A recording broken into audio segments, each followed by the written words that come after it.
a lot of, especially first time founders, people get wrong this idea that just because somebody's an investor that they're qualified for you or for your deal. And it's way more nuanced than that.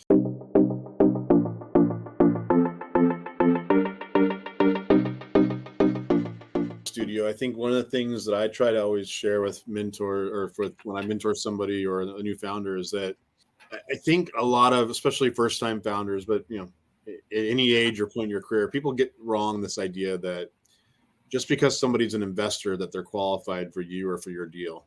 And it's way more nuanced than that. It'd be like saying, I created a new skateboard and you're a consumer, so you should buy my skateboard. It's like, no, do you like to skate? Or are you capable of skating? Are you at the right age, demographic? Do you live somewhere where there's sidewalks and streets? Like, there's a lot of things that, you can't just generalize. But I think in general, we do make that mistake when people say, well, that's a qualified investor. The reality is most investors have strong theses. And if you're a VC, you don't just have theses, you have theses that you sold to a group of investors. They also raise money from investors, and they have bylaws on where they can invest and where they can't invest. So when you break that down, it might be, yes, they have a fund, but they are only investing in this stage of company, in this sector, and in this part of the country, or with this kind of threshold of revenue. So people walk away sometimes disheartened that they pitched a great investor and the person didn't bite. What I try to tell people is that most investors take somewhere between 200 to 300 meetings a year, and they're going to shortlist that down to about 20 that they like, and they might invest in 1 to 3. Why do they do 297 meetings they're not going to go anywhere with? Because that's part of their education process. It's part of them understanding what's going on in the market.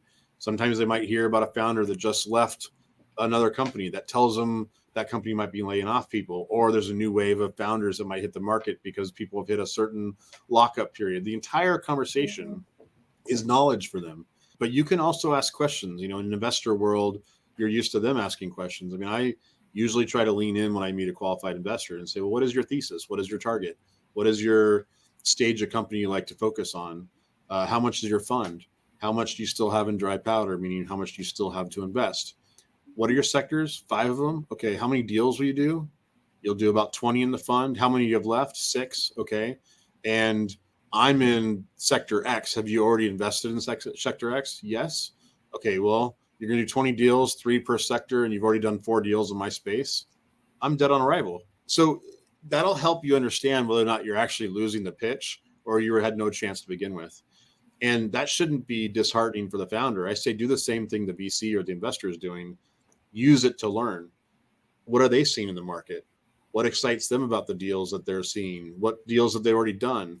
Is there something they learned since they did that deal that they would do differently? Like it's also all a chance to practice your pitch. So, those kind of qualifying questions to me on the front end is something that a lot of people don't do. And it seems for some people uber sophisticated. And I'm like, it's just basic sales or marketing. You need to know what you're trying to offer and does it fit what the person wants?